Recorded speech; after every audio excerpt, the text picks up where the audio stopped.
I'm very pleased to send a message for the Foundation Day celebrations of the Vardhaman Mahavir Open University.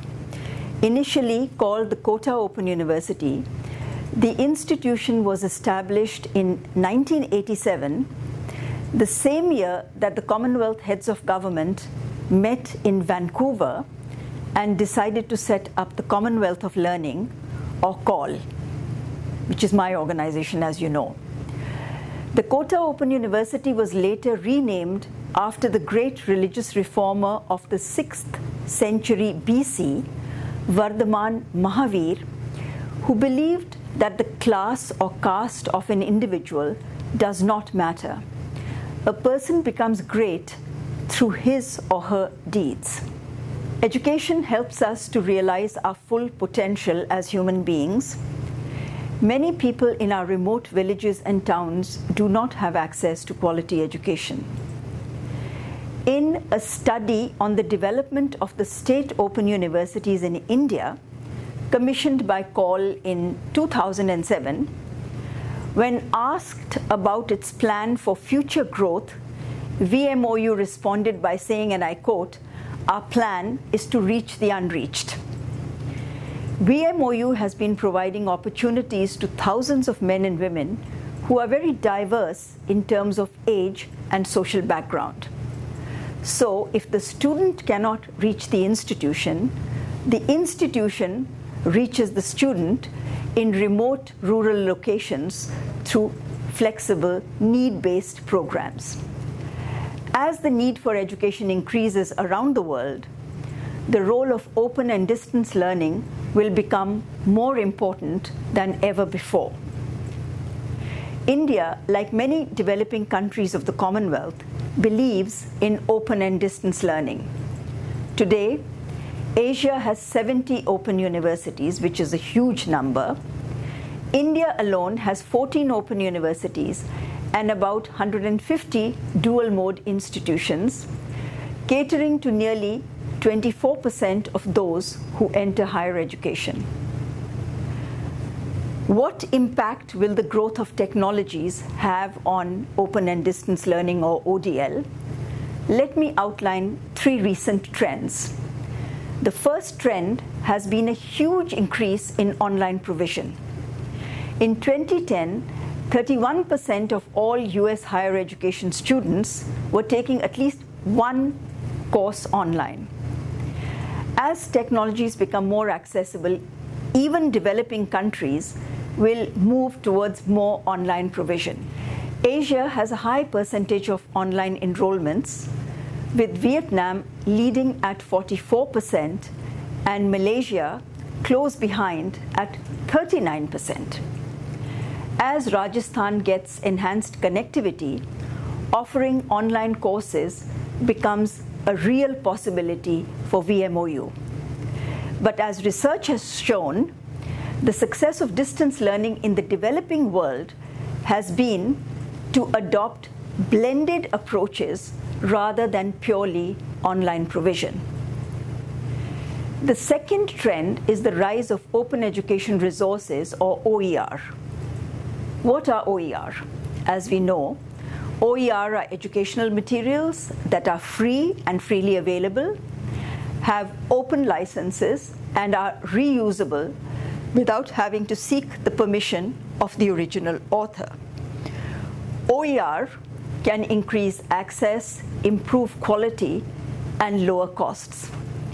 In India, we have NPTEL, the Indian government's OER project, which you all know about. The engineering materials developed by the IIT faculty are available free under this project and are being used in over 600 engineering colleges all over the country. These remote colleges do not have access to well-stocked libraries or other resources. Both teachers and students are benefiting from the free content. Similarly, there are hundreds of courses available as OER around the world, which we can adopt and adapt to suit our needs.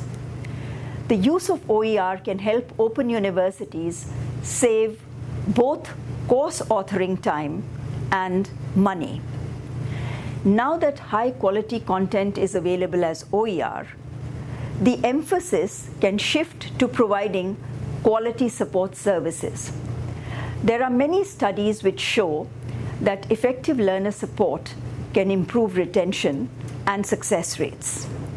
This will be the key differentiator between the best and the rest. Let us now come to the third major development that has captured global headlines. This is the phenomenon of the massive open online courses, or MOOCs. What is a MOOC? MOOCs are usually free of charge, designed for large numbers, encourage peer-to-peer learning, and are meant to award completion certificates rather than course credits or qualifications. Let me give you one example.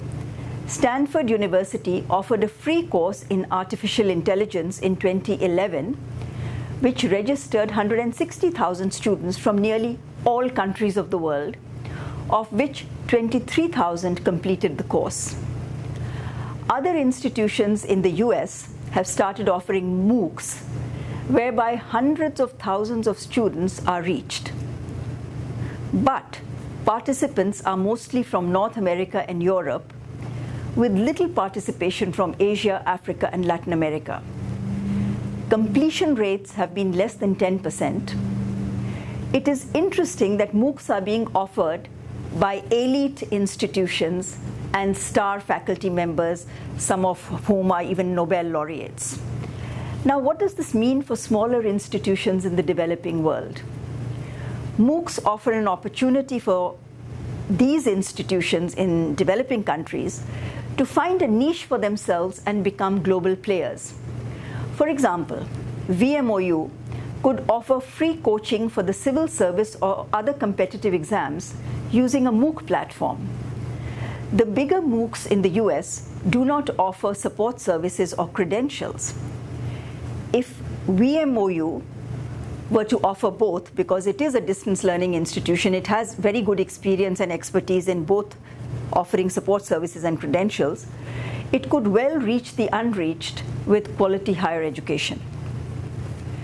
ODL institutions have always been known for their flexibility, openness, modular approach, and curricular offerings linked to the labor market. Recent developments demonstrate that ODL institutions will need to revisit the principles of openness and reclaim their pioneering spirit. It is only then that we will be able to harness emergent opportunities to cater to the rapidly changing needs of our society. With that, let me wish VMOU every success as you go forward. Thank you.